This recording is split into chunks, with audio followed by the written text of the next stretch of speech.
Before Typhoon Lagoon, before Blizzard Beach, Walt Disney World had exactly one water park, a rustic, old-fashioned swimming hole where the president's own daughter took the very first slide down.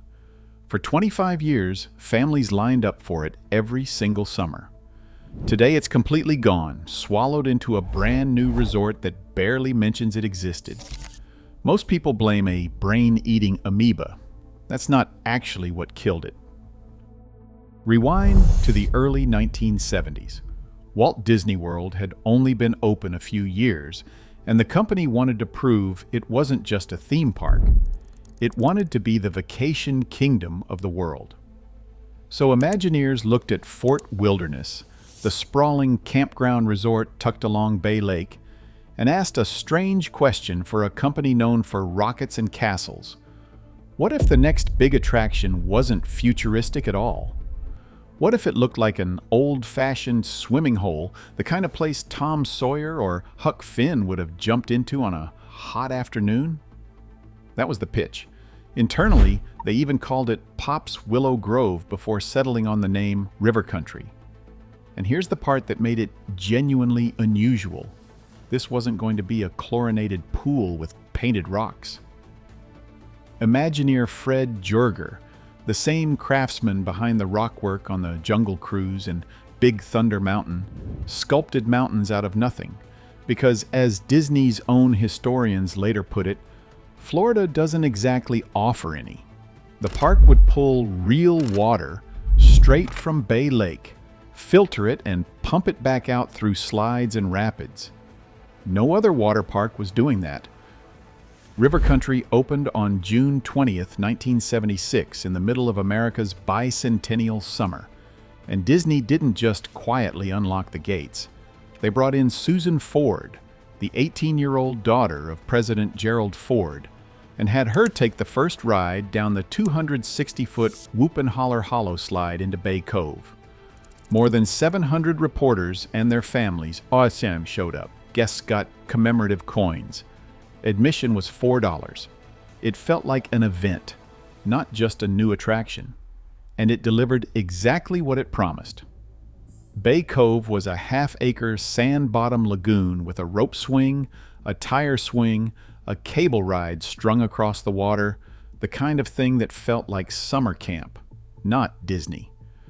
Whitewater rapids sent guests tubing down a fake river called Raft Rider Ridge. Upstream plunge was the clean option, a heated pool for families who wanted chlorinated water instead of lake water. There was a kiddie area, a nature trail, a barrel bridge. 12 attractions total, all wrapped in the same rustic, deliberately un-Disney theme. But here's the detail almost nobody notices at the time, the one that quietly set the whole story in motion. River Country was small, about 6 acres. Disney built it that size on purpose because nobody was sure a water park would even work. It was a test, and a test that succeeds too well creates its own problem, because now everyone wants in, and there's no room to let them. There was another problem baked in from day one, too. Getting there wasn't simple. River Country wasn't sitting next to a bus loop and a parking lot like a normal attraction. It was tucked inside Fort Wilderness, reachable mainly by boat or the resort's internal transportation. For a while, a small railroad even ran guests out to it. That railroad would eventually shut down.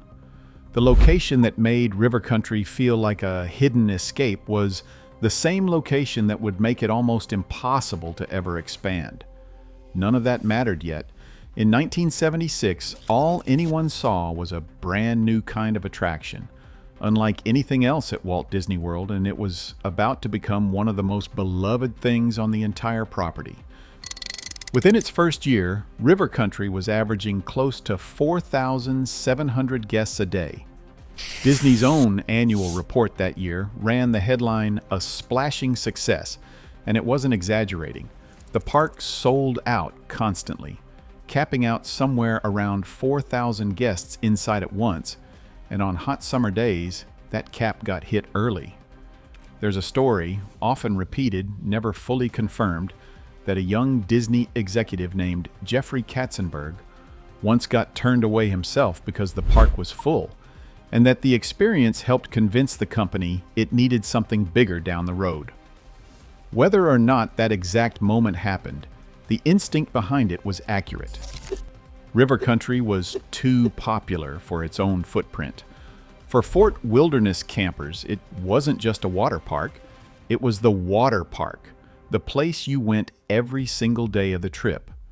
It showed up on Disney's own television specials, including a 1977 episode of The Wonderful World of Disney that gave it its own theme song.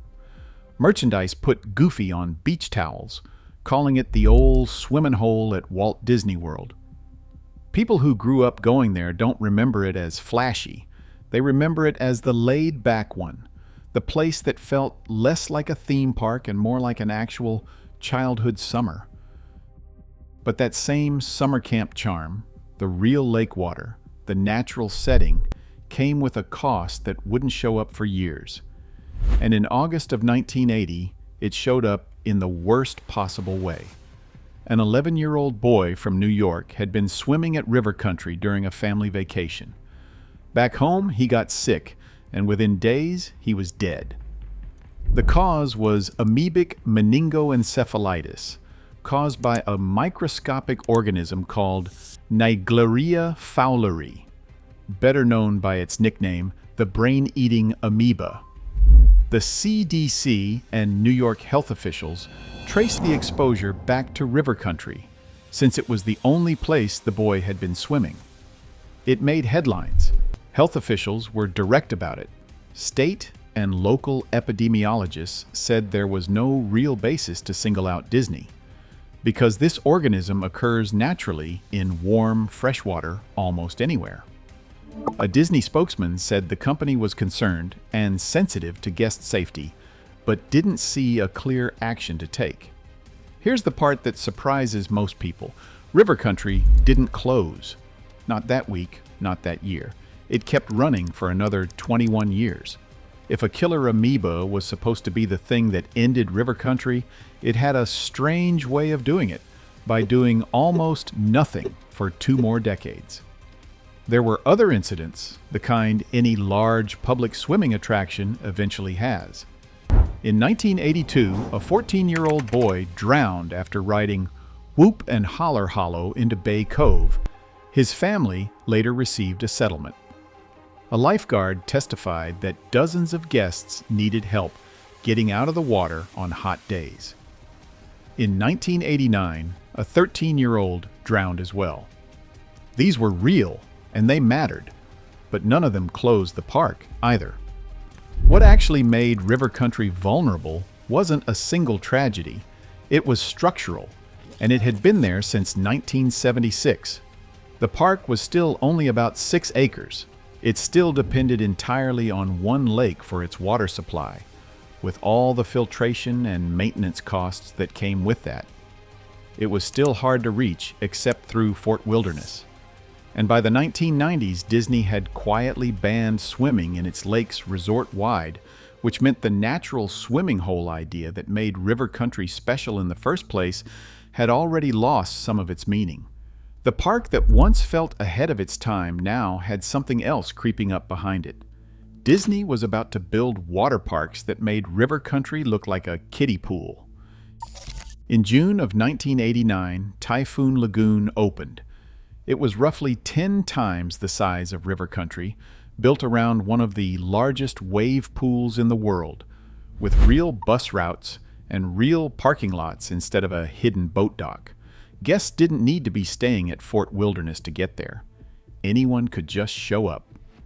6 years later, in April of 1995, Disney opened Blizzard Beach, 66 acres, more than 10 times river country's footprint, themed around a melting ski resort built with bigger, faster, more thrilling slides than river country had ever offered.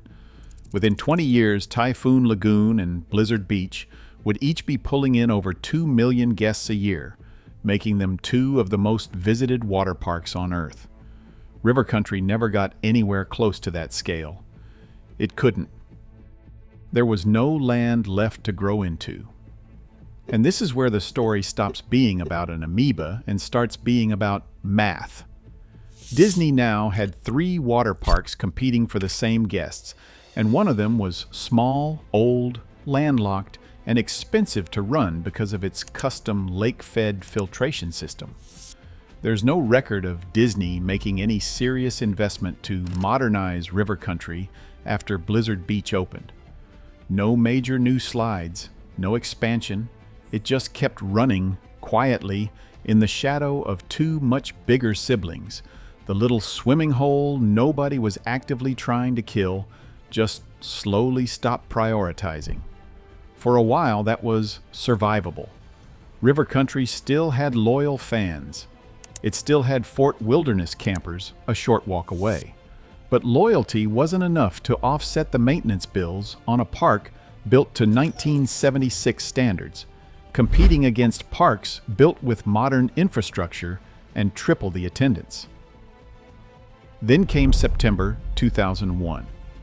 And what happened next says almost as much about River Country's fate as anything Disney ever said out loud. Every year, River Country closed for its normal winter refurbishment. Disney's own historian later pointed to September 1st, 2001 as the final day it actually operated, though most sources land on early November as the official closure date for that season. Either way, the pattern looked completely normal at first. Parks close every winter. Nobody blinked, except this time it didn't reopen for 2002. Disney said nothing for months. No announcement, no press release, no permanently closed sign.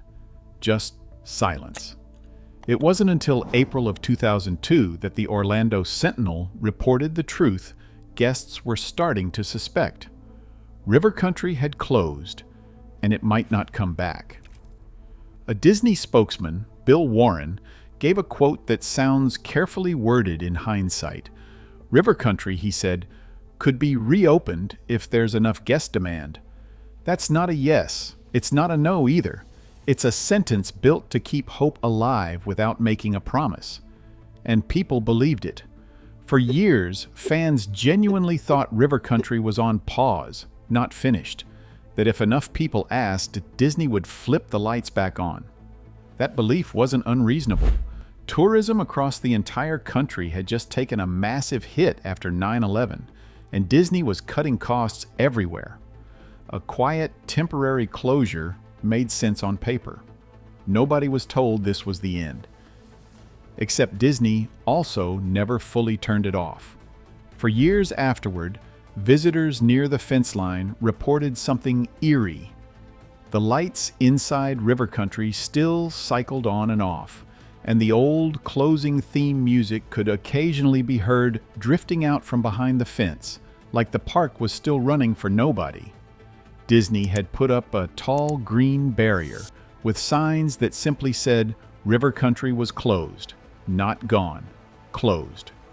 The truth is, the temporary closure explanation and the post-9/11 budget cuts explanation were both technically accurate, and both were also covering for something bigger. River Country had already lost its reason to exist next to 2 water parks that were newer, bigger, and cheaper to run per guest. 9/11 didn't kill River Country. It just gave Disney a clean, sympathetic moment to stop pretending the smallest of its 3 water parks was still worth saving. You'll still find people online insisting a change in Florida health law banned natural lake-fed pools like River Country's, forcing the closure. That version of the story is false. Florida's regulations required pool water to meet certain quality standards. They didn't outlaw pulling water from a lake and filtering it. Disney could have upgraded the system. It chose not to because the numbers didn't justify it anymore. For 3 more years, River Country just sat there behind its fence, neither open nor officially dead, feeding a slow rumor mill instead of a slide. Then in 2005, Disney finally said the word fans had been avoiding. Permanently closed. the company took down the water tower at the entrance, the one visible landmark that had told campers for almost 30 years that they'd arrived. It became only the second attraction in Disney World's history to close for good after nearby Discovery Island a few years earlier. For the next 17 years, River Country just stayed there. Empty water, cracked concrete, sand-bottom pools slowly turning green with algae, a rope swing hanging over water nobody was allowed to touch anymore. Disney didn't tear it down. They fenced it off and left it, an entire theme park, fully intact, quietly decomposing less than a mile from some of the busiest resorts on Earth. That kind of silence doesn't stay secret in the internet age. Urban explorers started scaling the fence to photograph it, and by the mid-2010s, River Country had become something almost stranger than it was as a functioning park. A ghost story. In March of 2016, photographer Seth Lawless published a set of drone and ground-level photos of the abandoned park. Crumbling slides, stagnant water, faded signage, and the images went viral. Lawless later said he was banned from Disney property for life after climbing the fence to get the shots. A park that had been closed for 15 years was suddenly getting more attention than it had in over a decade. That attention turned out to be the beginning of the end for what was left of it. Later that same year, Disney drained and filled in the old 330,000-gallon upstream plunge pool, citing liability concerns, since it sat right next to Mickey's Backyard Barbecue, a dinner show that had quietly been using River Country's old front entrance the whole time. Disney said at that point it had no immediate plans to demolish the rest. That didn't last. In 2018, permits surfaced for a mystery project. By October, Disney confirmed what it was: an entirely new resort called Reflections, a Disney lakeside lodge, planned for the exact land River Country once occupied. Nature-themed, built around Bambi, Brother Bear, the Fox, and the Hound, there was no mention of a swimming hole anywhere in the pitch. Demolition ramped up fast after that. By April of 2019, most of what remained of River Country, including the last traces of upstream plunge, had been torn down. 43 years after Susan Ford took that first slide into Bay Cove, the physical park was simply gone. And here's where the story could have ended cleanly: old attraction torn down, new resort built in its place, done. Except it wasn't that simple either. Reflections broke ground in early 2020, got as far as clearing concrete and rebar, and then the pandemic hit. Construction stalled. Disney quietly scrubbed references to the project from its own marketing. In March of 2022, the company confirmed Reflections was canceled outright, redirecting those resources toward a different resort expansion entirely. So the land that once held River Country sat empty again. Not abandoned this time, just waiting. What's rising there now is called Disney Lakeshore Lodge, a vacation club resort announced in November of 2024, currently under construction, expected to open in the summer of 2027. Reporting describes it as offering close to 1,000 villas and cabins, with a recreation area Disney is calling the Wetlands, a zero-entry pool, a spiral water slide, and what's being billed as Disney's first resort lazy river, all set along the same shoreline River Country once used. Even the theming reportedly borrows a little natural Florida Pocahontas-era imagery, a strange, almost accidental echo of the old-fashioned swimming hole idea Disney had back in 1976, just repackaged for guests who will never know the original ever existed. That's the absorbed part of this story. River Country wasn't just closed, and it wasn't just torn down.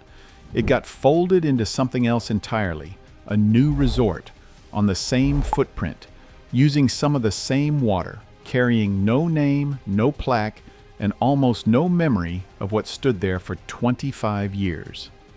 Ask a longtime Disney fan what killed River Country, and most will still say the amoeba. It's the story that spreads because it's the story that's easy to remember. The real answer is quieter and a lot less dramatic. A small park, boxed in by its own location, slowly outcompeted by its own siblings, kept alive by nostalgia for years after it stopped making financial sense, until a company finally admitted, on paper, what had been true for over a decade. Bay Lake is still there. The water still moves the same way it always has. But the sand-bottom cove, the rope swing, the 260-foot slide that a president's daughter once flew down in front of 700 reporters, none of that remains. In its place, a new lodge is rising, with its own pool and its own lazy river, built for guests who will step into that water without ever knowing another water park came first. The water never left, only the memory did.